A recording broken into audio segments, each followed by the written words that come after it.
તો આ તરફ અમદાવાદમાં નવું શૈક્ષણિક વર્ષ શરૂ થતાં આરટીઓ એક્શન મોડમાં જોવા મળ્યું છે।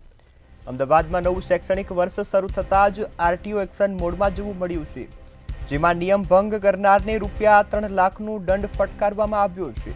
છેલ્લા 4 દિવસમાં 55થી વધુ ચલણ ઇસ્યુ કરવામાં આવ્યા છે। ત્યારે હવે નવું શૈક્ષણિક વર્ષ શરૂ થતાં જ આરટીઓએ કાર્યવાહી શરૂ કરી છે, જેમાં સ્કૂલ વાનની પરમિટ ઇન્સ્યોરન્સ ન હોય તેવી વાહનોને હાલ દંડ કરાઈ રહ્યો છે। ત્યારે પ્રાઇવેટ પાર્સિંગ કારનો નિયમ ભંગ કરનાર સામે હવે કાયદેસરની કાર્યવાહી કરવા માટે આરટીઓ સજ્જ બની છે।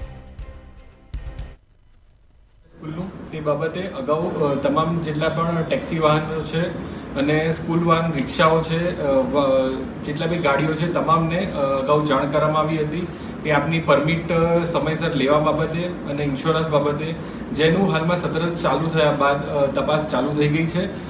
હાલમાં છેલ્લા 4 દિવસમાં અત્યારે કચેરીના ઇન્સ્પેક્ટર દ્વારા સઘન તપાસ ચાલી રહી છે। તે અંતર્ગત જેટલા પણ વાહનો જે નિયમોનો ભંગ કરી રહ્યા છે તેમાં અત્યારે ચલણ ઇસ્યુ કરવામાં આવેલા છે। આમાં હાલ સુધીમાં ટોટલ 40થી વધારે ચલણ ઇસ્યુ કરવામાં આવેલા છે અને 3 લાખથી વધારેનો દંડ ફટકારવામાં આવેલો છે।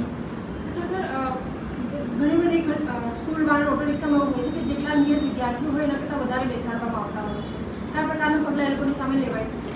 હાલમાં જે દંડનીય કાર્યવાહી કરવામાં આવી છે એમાં વધુ સંખ્યામાં જે બાળકો બેસાડે છે એવી કોઈ પણ ફરિયાદ અમને મળી નથી અને જેમાં ઇન્સ્યોરન્સ પૂરો થઈ ગયા છે, ફિટનેસ નથી, નોન ટ્રાન્સપોર્ટમાં વાહનો ફેરવી રહ્યા છે તેવા 2 વાહનો હાલમાં ડિટેન પણ કરવામાં આવેલા છે।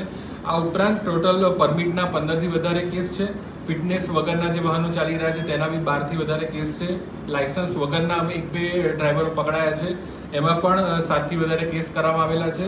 આ ઉપરાંત ઇન્સ્યોરન્સના 17થી વધારે કેસ કરવામાં આવેલા છે। એમ ટોટલ હાલમાં 55 કેસ અને 3 લાખથી વધુનો દંડ કરવામાં આવેલો છે। આમાં એ લોકોનું લાયસન્સ કાયમી રીતે સસ્પેન્ડ કરવામાં આવશે અને એમનું વાહન પણ ડિટેન કરવામાં આવશે।